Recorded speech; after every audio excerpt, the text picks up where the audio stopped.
You know what they say about humans in the Galactic Defense Academy? Well, actually, they say a lot of things, and most of them rhyme with pathetically adorable and shouldn't be allowed near anything sharper than a spoon. But Cadet Riley Voss had never been one to listen to conventional wisdom, which is probably how she ended up being the first and only human to make it past the entrance exams in the Academy's 2,000-year history. The Galactic Defense Academy sat like a gleaming monument to bureaucratic excellence on the moon of Kepler 442 billion, its crystal spires reaching toward the stars with all the subtle humility of a peacock in a disco.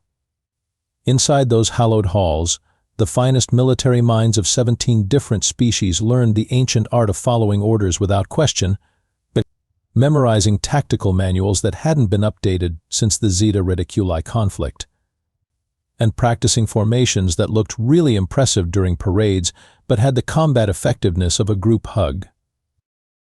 Riley had walked into this temple of rigid thinking with the kind of naive enthusiasm that makes drill instructors break out in hives. She actually believed that military academy was about learning how to win wars, not how to look good losing them. Poor kid. Commander Zeftar, the Academy's chief tactical instructor, was a Vorthak. Imagine a 6-foot-tall peacock that had gone to law school and developed opinions about everything. His feathers literally ruffled when he was annoyed, which happened roughly every time Riley opened her mouth during tactical exercises. The Meridian Defense Formation. Zeftar announced during what would become Riley's final official class, his voice carrying the kind of authority that suggested questioning him was tantamount to treason. Has been perfected over centuries of careful study. Each ship maintains precise formation spacing of exactly 2.7 kilometers, allowing for optimal overlapping fields of fire while maintaining structural integrity of the defensive matrix. Riley's hand shot up with the kind of enthusiasm that made her classmates a collection of insectoid threx, crystalline zephyrians, and various other species who'd learned to keep their mouths shut physically recoil. Yes, Cadet Voss? Zeftar's tone could have flash-frozen a small planet. Sir, I've been running some simulations, and the Meridian Formation has a critical vulnerability.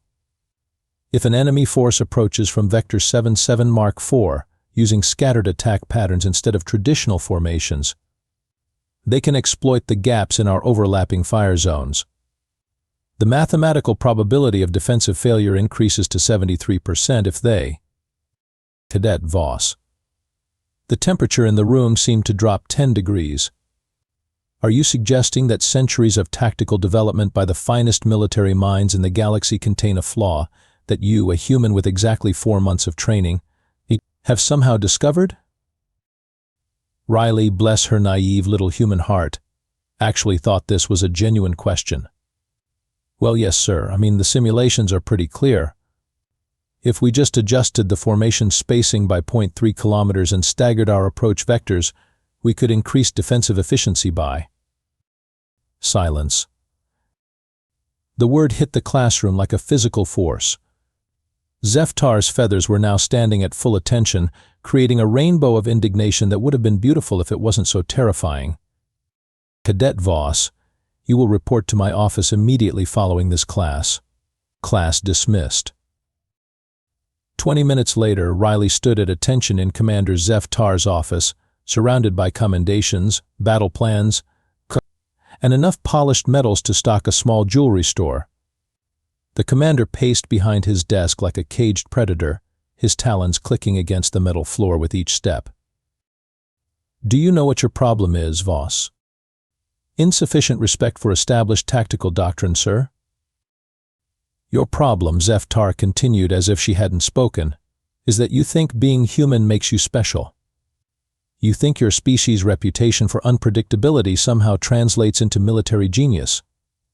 Let me be clear, chaos is not a strategy. Riley's jaw tightened. Sir, with respect, I wasn't suggesting chaos. I was suggesting adaptation. The enemy doesn't always read the same tactical manuals we do. Enough. Zeftar's feathers exploded outward in a display that would have been impressive if it wasn't so ridiculous. Your arrogance ends here, Cadet. As of this moment, you are stripped of rank and reassigned to sanitation duties. Perhaps cleaning waste disposal units will teach you the humility that tactical instruction clearly cannot. Riley felt something cold settle in her stomach, but she kept her voice level. Sir, does this mean you're not going to run my simulations? Your simulations are the fantasies of a delusional species that thinks surviving one little planetary war makes them military experts. You're dismissed, former Cadet Voss. Riley snapped off a perfect salute, her voice carrying just enough edge to make Zeftar's eye twitch. Yes, sir. I look forward to proving you wrong, sir. As she walked out of the office, Riley couldn't help but smile. After all, some of history's greatest victories had been won by people everyone else had written off. And if there was one thing humans were really, really good at, it was being underestimated. The sanitation department of the Galactic Defense Academy was located in sub-level 7, which was exactly 6 levels below what most cadets considered the bottom of civilized society. The air down here smelled like industrial cleaner mixed with the collective disappointment of broken dreams, and the lighting had that special fluorescent quality that made everyone look like they were dying of space plague. Riley's new boss was Maintenance Chief Grunk, a Gornathi who looked like someone had crossed a rhinoceros with a particularly grumpy accountant. His species averaged about 5 feet tall and 4 feet wide, with hide tough enough to stop small-caliber projectiles and an attitude that could stop larger ones. So, Grunk said, looking up from a tablet covered in maintenance schedules, you're the human who told Commander Featherbritches that his precious formations were garbage. That's a very colorful interpretation of events, sir. Grunk. Just Grunk. And kid, down here we don't do sir unless we're being sarcastic, which is often. He gestured around the cramped office with obvious pride. Welcome to the kingdom of broken things and forgotten people. Your job is to clean stuff, fix stuff, and try not to die from boredom. Questions? Just one. Why does everyone down here look like they could teach tactical combat better than the instructors upstairs? Grunk's laugh sounded like gravel in a cement mixer. Because most of them can, kid. Meet your new colleagues.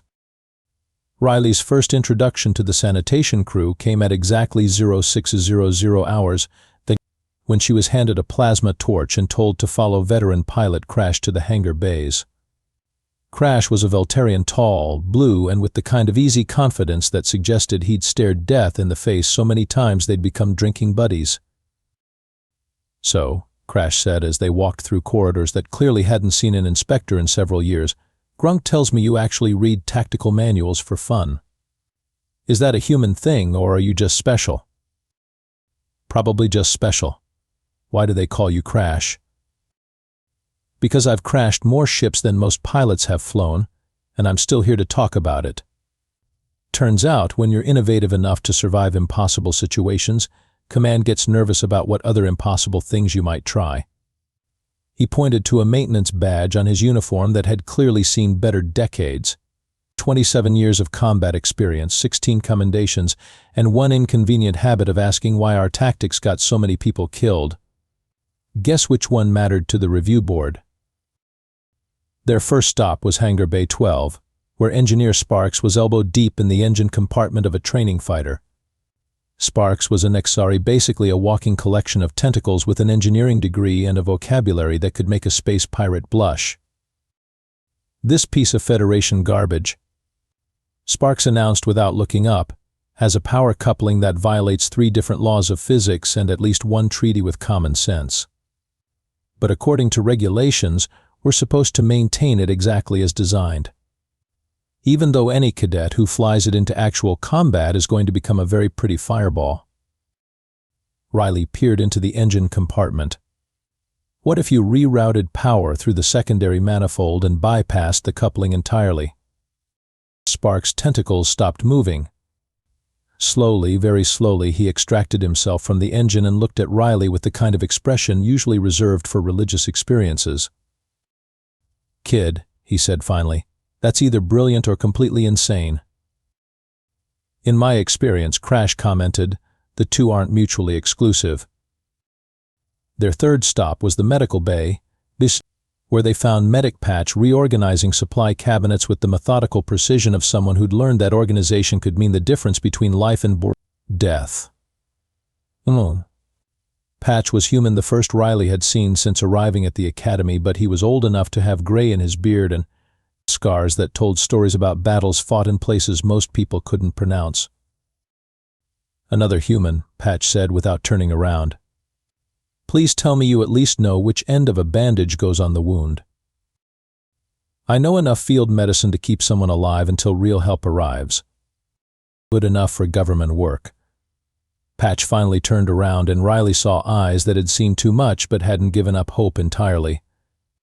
"Let me guess you asked an inconvenient question, suggested an improvement to something that didn't need improving, or demonstrated that humans might actually know something about warfare." "All three, apparently." "Welcome to the club, kid.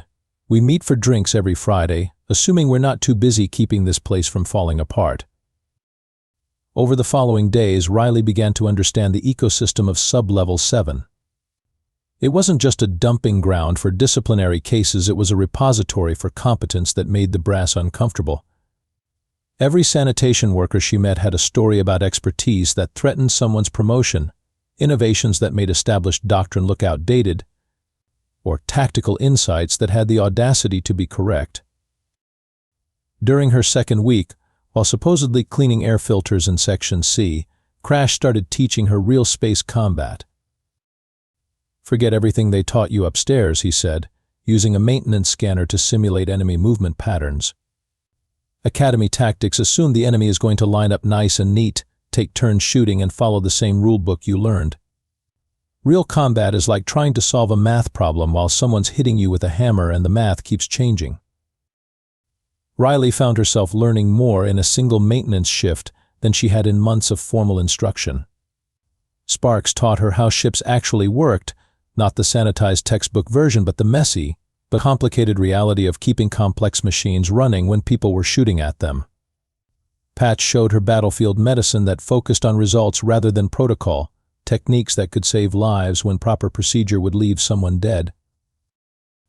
And slowly, word began to spread through the forgotten levels of the academy. There was a human down in sanitation who understood tactics, who asked the right questions, who might actually know what she was talking about. Veterans started finding reasons to visit Sub-Level 7, ostensibly for maintenance requests, but really to size up this legendary human who'd had the guts to tell Commander Zeftar he was wrong. The first time Riley caught someone saluting her in an empty corridor, she thought it was a mistake. The second time, she realized it wasn't about her rank, it was about respect. The kind of respect you couldn't strip away with paperwork or bury in bureaucracy. Grunk noticed it too. "Kid," he said one evening as they finished their shift, "you're building something down here.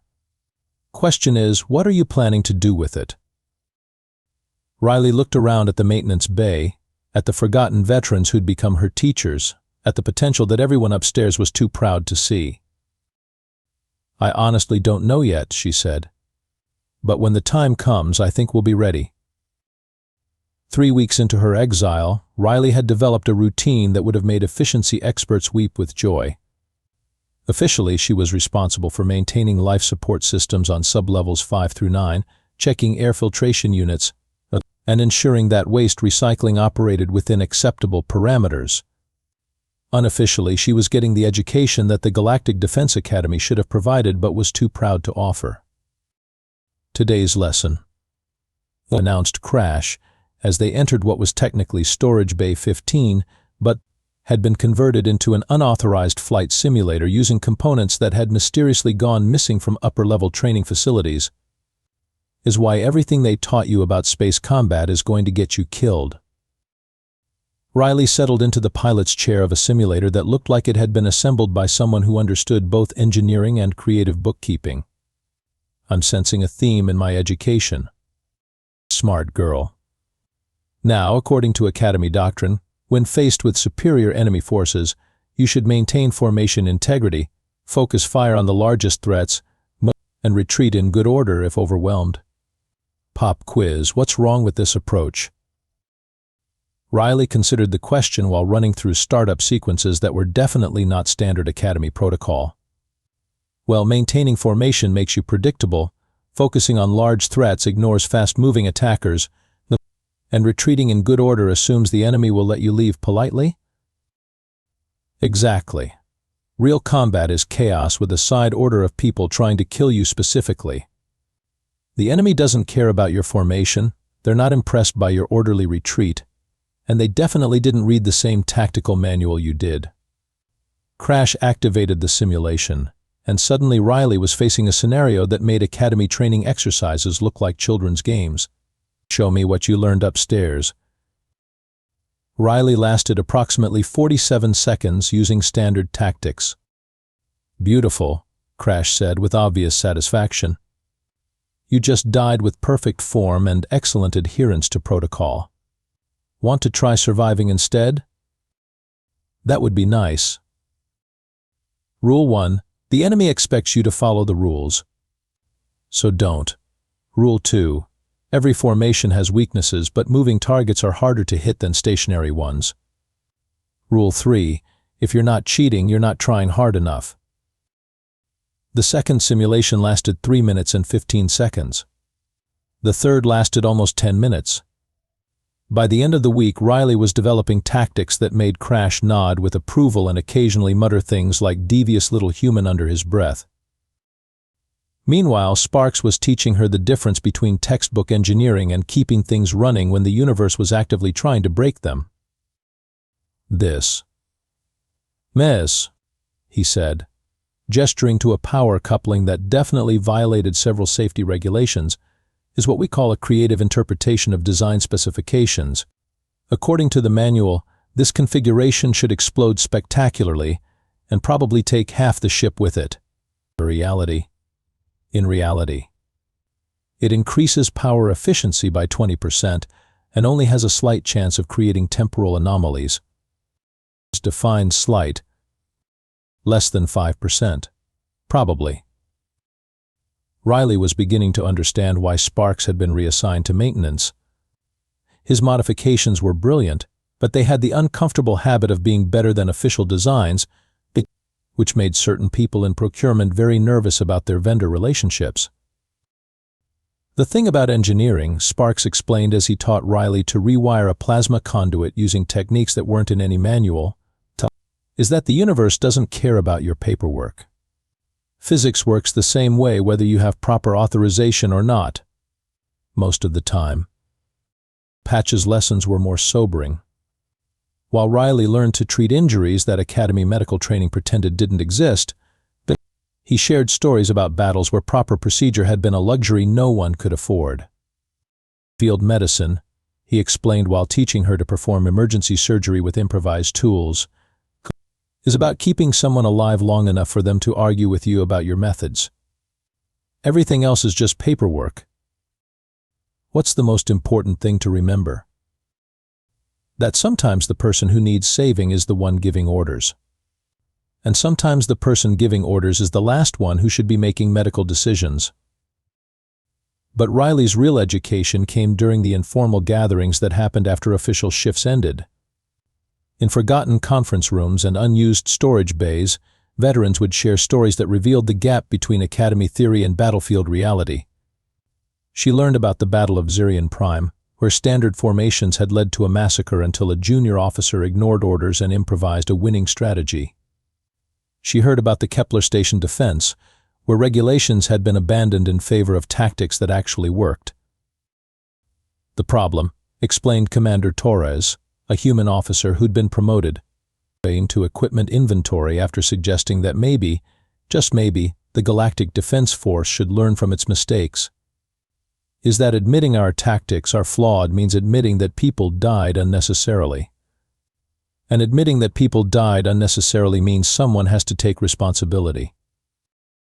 So instead, they punish the people who point out the problems? Exactly. It's much easier to transfer an inconvenient truth teller than to fix an inconvenient truth. Riley was beginning to understand the scope of what she'd stumbled into. This wasn't just about her questioning formation tactics, it was about an entire system that prioritized appearance over effectiveness, protocol over results, and institutional pride over the lives of the people who trusted that system to protect them. The secret salutes had become more frequent.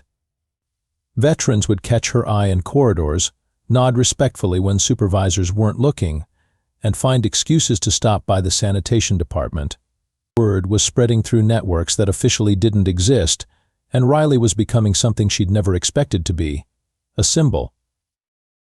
"You know what you represent?" Grunk asked one evening as they finished their shift. "Hope. These people have been carrying around the knowledge that things are broken and nobody wants to hear about it. You proved that someone somewhere still gives enough of a damn to speak up." "But I didn't accomplish anything. I got kicked out of the academy program." "Kid, you accomplished something more important than graduation. You reminded people that competence and courage aren't the same as rank and protocol." Grunk's expression grew serious. "Question is, what happens when the system's problems can't be hidden anymore? What happens when people need real solutions instead of official ones?" Riley looked around at the maintenance bay, at the makeshift training equipment, at the informal network of competent people who'd been systematically marginalized. She thought about the tactical simulations she'd been refining in her spare time, the modifications Sparks had shown her, the combat medicine patch had taught her. "I guess," she said slowly, "we'll find out if everything we've been learning down here actually works." Grunk nodded grimly. "Kid, I've got a feeling that test is coming sooner than any of us want." The first reports arrived on a Tuesday morning with all the subtlety of a meteor strike. Riley was performing routine maintenance on air recycling systems in Sub-Level 6 when the emergency communications network started buzzing with activity that had nothing to do with routine drills. Third Fleet engagement at Sigma Draconis resulted in tactical withdrawal after sustaining heavy casualties. Came the official announcement over the Academy's communication system. All cadets report to designated stations for enhanced readiness protocols. Riley paused in her work, plasma torch still in hand. In military speak, tactical withdrawal meant ran away as fast as possible, and heavy casualties meant people died because someone made bad decisions. She'd learned to translate bureaucratic language during her time in Sub-Level 7, where euphemisms went to die. Crash found her 20 minutes later, his expression carrying the kind of grim satisfaction that came from being right about something you'd hoped to be wrong about. "So," he said without preamble, "remember those adaptive enemy tactics you've been theorizing about? Turns out they're not theoretical anymore." Riley set down her tools. "How bad?" Third Fleet encountered what they described as unprecedented tactical flexibility and coordinated asymmetric assault patterns. Crash's voice carried a bitter edge. "In other words, the enemy didn't line up in neat formations and take turns shooting. Shocking.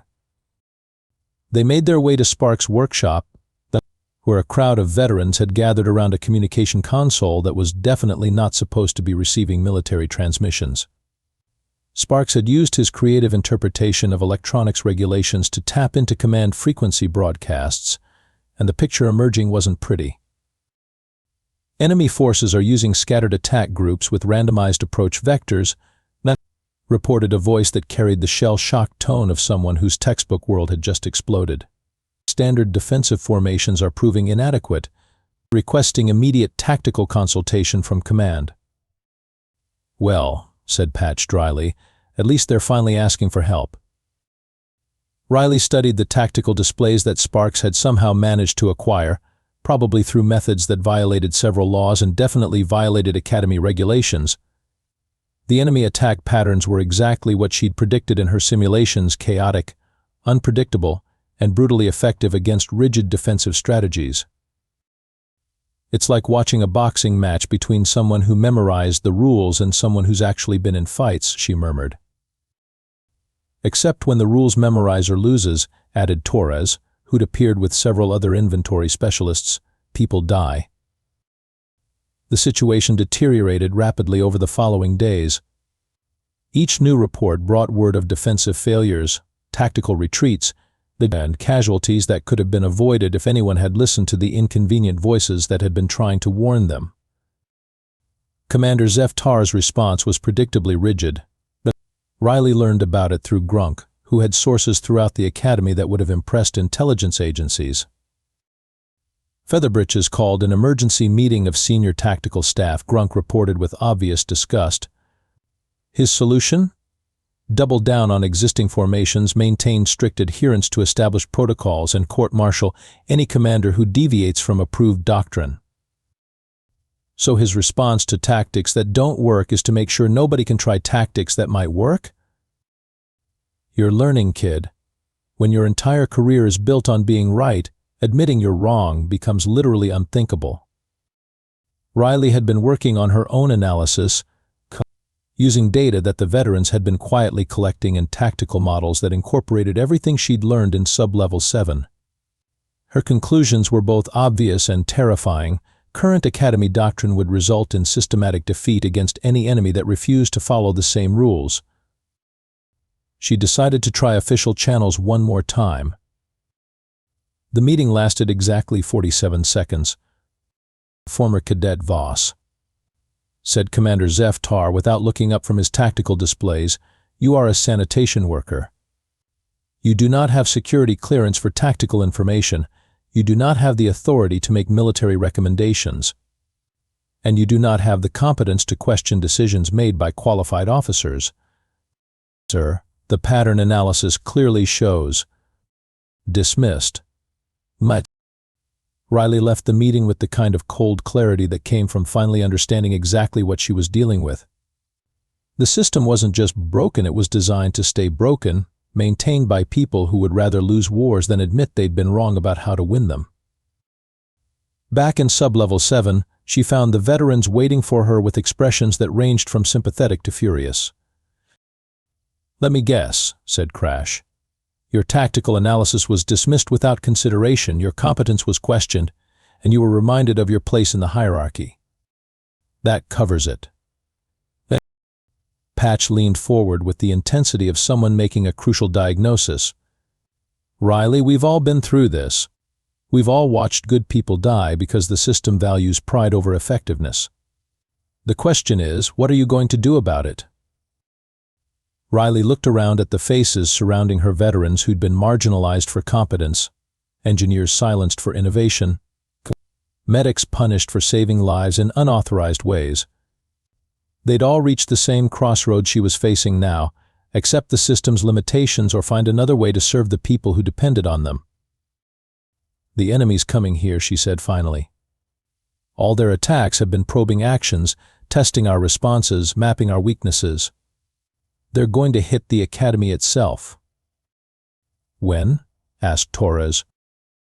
Riley pulled up her analysis on Spark's improvised tactical display.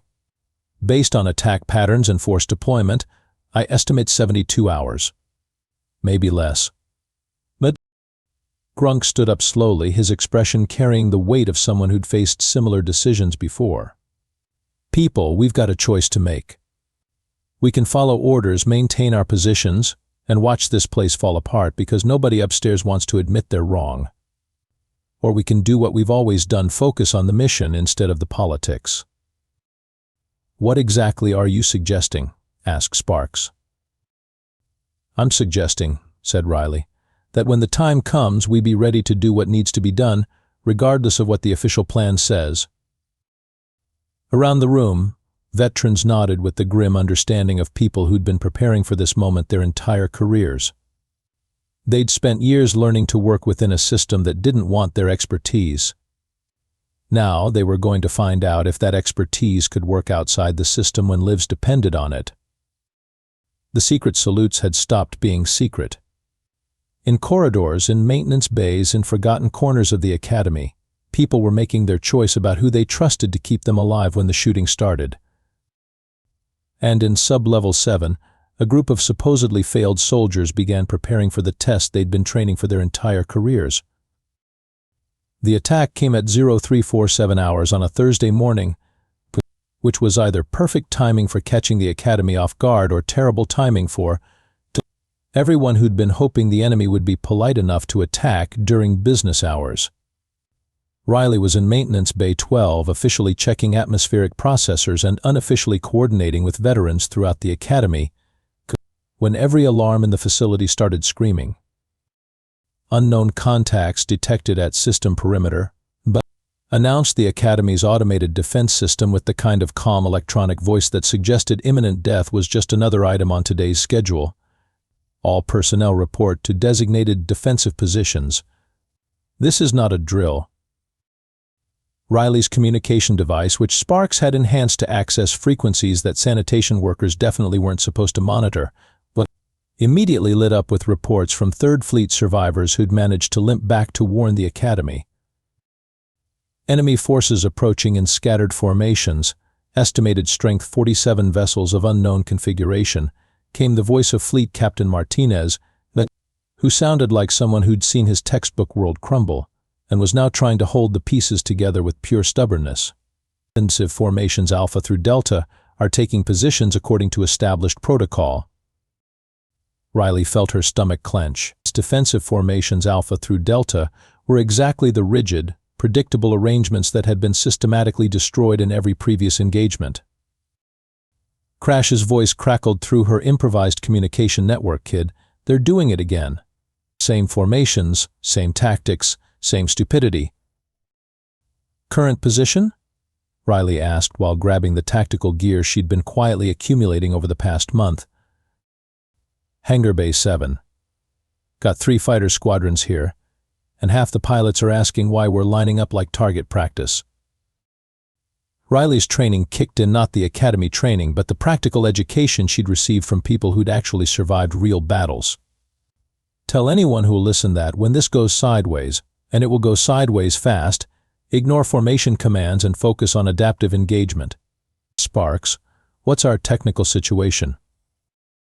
"Defensive systems are operating according to protocol, which means they're configured for enemies who follow the same rules we do," came Sparks' voice through a communication system that probably violated several treaties.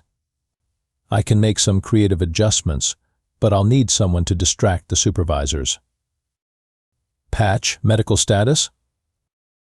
"Medical Bay is prepared for casualties according to regulation procedures, which means we're going to be overwhelmed in about 20 minutes, came the grim response. "I've got emergency surgical stations set up in unauthorized locations, but I'll need people to get the wounded there instead of following evacuation protocols." The first exchange of weapons fire lit up the Academy's external sensors like a fireworks display designed by someone with anger management issues.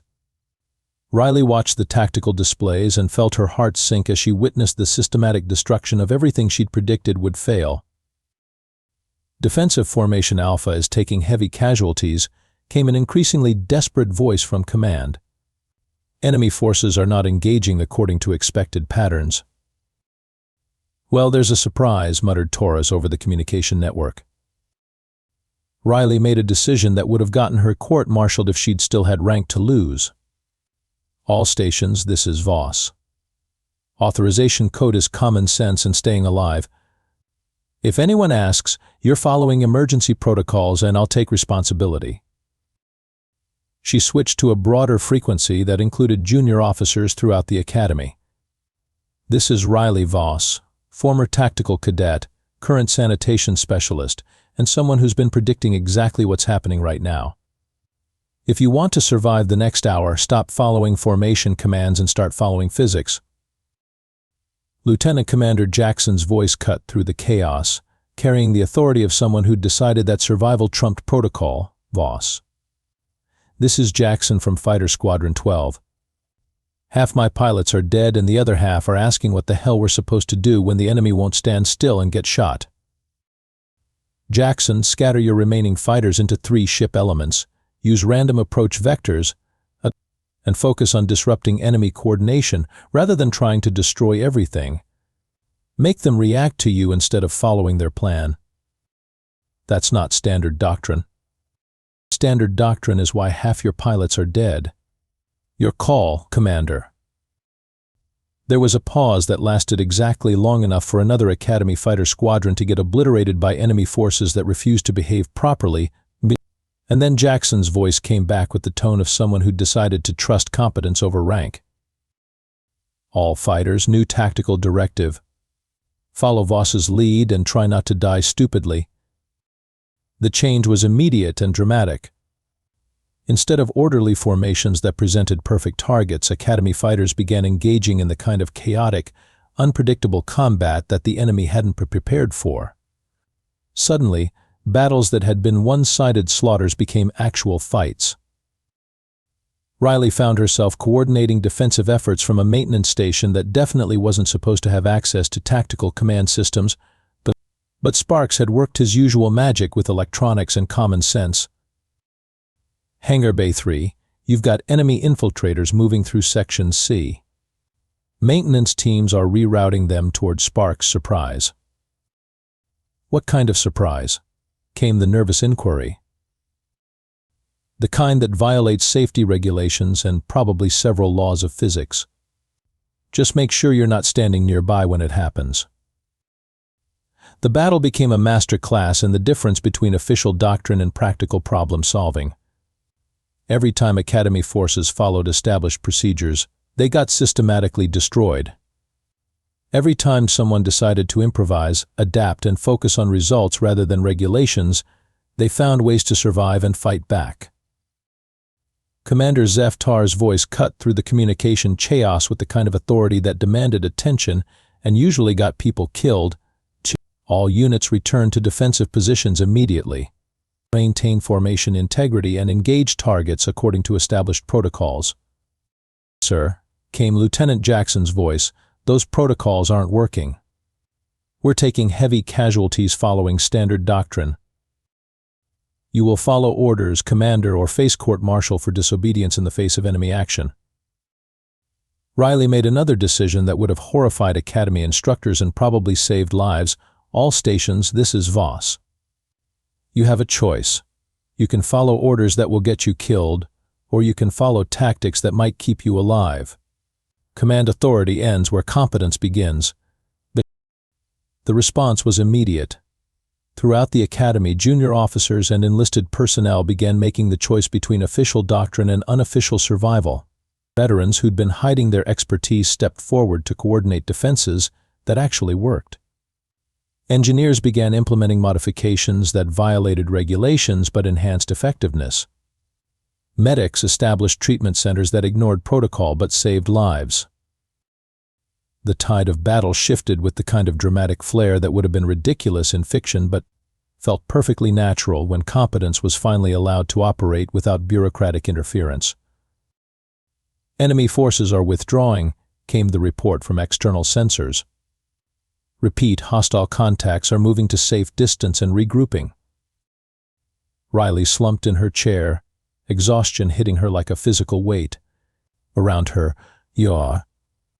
The improvised command center that had somehow emerged in a maintenance bay buzzed with activity as people who'd been written off by the system proved they were exactly the people the system needed. Grunk appeared at her shoulder with the expression of someone who'd watched impossible things become inevitable. Kid, he said quietly, you just coordinated a successful defense using sanitation workers, maintenance crews, and people who were supposed to be failures. How does it feel to save the day while officially being nobody? Riley looked around at the veterans who'd trusted her leadership, the junior officers who'd chosen competence over protocol, the improvised systems that had worked when official systems failed. It feels, she said finally, like maybe we've been asking the wrong questions about what makes someone qualified to lead. The after-action reports were going to be interesting reading, assuming anyone had the courage to write them honestly. Riley sat in what had been Maintenance Bay 12 but was now being referred to by various people as the place where sanitation workers saved everyone's lives. Watching Academy officials try to figure out how to spin a victory that had succeeded precisely because people had ignored their orders. Commander Zeftar arrived 6 hours after the battle ended, his feathers somehow managing to look both ruffled and deflated simultaneously. He surveyed the improvised command center with the expression of someone discovering that his entire worldview had been rearranged without his permission. Former Cadet Voss, he said, his voice carrying the kind of careful neutrality that suggested he was walking through a minefield of his own making. I understand you played a significant role in coordinating our defensive efforts. I provided tactical suggestions to personnel who chose to implement them, Riley replied. Maintaining the kind of diplomatic precision that Patch had taught her was useful when dealing with people whose egos were more fragile than their authority. Yes, well, Zeftar's feathers shifted uncomfortably. There will, of course, need to be a full investigation into the command structure breakdown that led to unauthorized tactical modifications. Grunk stepped forward with the expression of someone who'd spent decades watching bureaucrats try to turn victories into investigations. Commander, just to be clear, are you planning to investigate the tactical modifications that saved the Academy, or the command structure that nearly got everyone killed? That will be determined by proper authorities. Right, said Crash, appearing from the direction of the hangar bays with a squadron of pilots who looked like they'd been through a blender but were still breathing, which was more than could be said for the pilots who'd followed standard doctrine. So we're going to investigate the people who kept us alive instead of the system that nearly got us all killed. That makes perfect sense. The pilots behind him nodded with the kind of grim agreement that came from having their lives saved by someone the system had written off as a failure. Lieutenant Commander Jackson stepped forward, still wearing a flight suit that showed evidence of recent combat. Commander Zeftar, with respect, former Cadet Voss coordinated the most effective defensive action this Academy has seen in decades. Her tactical innovations saved lives and proved that adaptive strategy can succeed where rigid doctrine fails. Lieutenant Commander, Zeftar's voice carried a warning tone. You are addressing a superior officer about matters of tactical doctrine that are above your clearance level. Sir, I'm addressing a fellow officer about the person who saved my squadron when official tactics would have gotten them killed. The tension in the room was thick enough to require atmospheric processing. Riley found herself at the center of a confrontation between everything the Academy represented and everything it had tried to suppress. On one side stood official authority, rigid hierarchy, and the kind of institutional pride that valued appearance over results. On the other stood competence, practical experience, and people who'd learned that survival mattered more than protocol. There will be official recognition, Zeftar said finally, for all personnel who contributed to our successful defense. Appropriate commendations will be awarded through proper channels. What about reinstatement? Asked Torres, who'd emerged from whatever inventory closet he'd been coordinating supply logistics from during the battle. Zeftar's feathers performed a complex dance that suggested he was trying to find a diplomatic way to say something that couldn't be said diplomatically. Personnel assignments are made based on comprehensive evaluation of qualifications, adherence to protocol, and institutional needs. Riley translated, they couldn't afford to admit that their system was broken, even after it had nearly gotten everyone killed. I appreciate the offer, she said, standing up from her improvised command station, but I think I'm exactly where I need to be. The silence that followed was the kind that suggested everyone was processing implications they weren't entirely comfortable with. You're refusing reinstatement? Zeftar asked, his voice carrying genuine confusion. I'm choosing to serve where I can be most effective, Riley replied. Rank is just paperwork. Leadership is about results. Grunk's laugh rumbled through the maintenance bay like distant thunder. Kid, you just turned down everything they could offer you to stay with the people they threw away. That's either the smartest thing I've ever heard or completely insane. In my experience, Riley said, echoing Crash's earlier words, the two aren't mutually exclusive. Over the following days, Riley watched the Academy's official response unfold with the kind of bureaucratic precision that would have been impressive if it wasn't so predictable. There were commendations for exceptional service during emergency conditions, carefully worded after-action reports that emphasized the importance of flexibility within established doctrine, and policy reviews that would undoubtedly result in minor adjustments that changed nothing fundamental.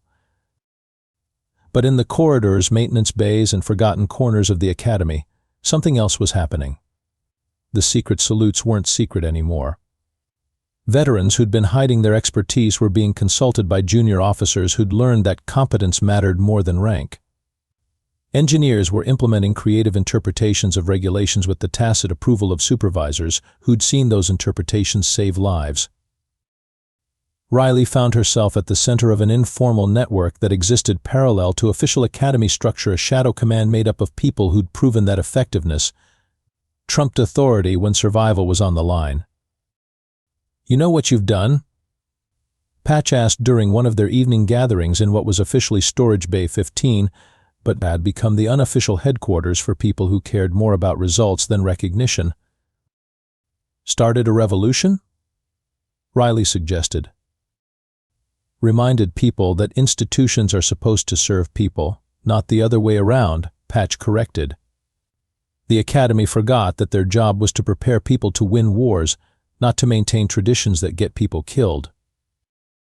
Sparks looked up from a technical manual he was annotating with improvements that would never be officially approved but would definitely be quietly implemented. "The question is, what happens next? The system's still broken, just temporarily embarrassed." Riley considered the question while looking around at the faces of people who'd taught her that competence and character weren't the same as rank and recognition. Veterans who'd been marginalized for asking inconvenient questions. Engineers silenced for proposing improvements. Medics punished for saving lives in unauthorized ways. "What happens next," she said finally, "is we keep doing what we've been doing. We teach people what actually works instead of what they're supposed to believe works. We support competence wherever we find it, regardless of what level it's hidden on. And we remember that the mission is protecting people, not protecting institutions." "Even if it means staying in the basement?" asked Torres. Riley smiled, thinking about the Academy's pristine upper levels where people followed protocols that didn't work, and then looking around at sub-level 7, where people who'd been written off had proven they were exactly what the system needed. Especially if it means staying in the basement. Besides, she gestured around at the maintenance bay that had become a command center, at the improvised equipment that had outperformed official systems, at the forgotten people who'd remembered how to lead. "This isn't the basement anymore. This is where the real academy happens."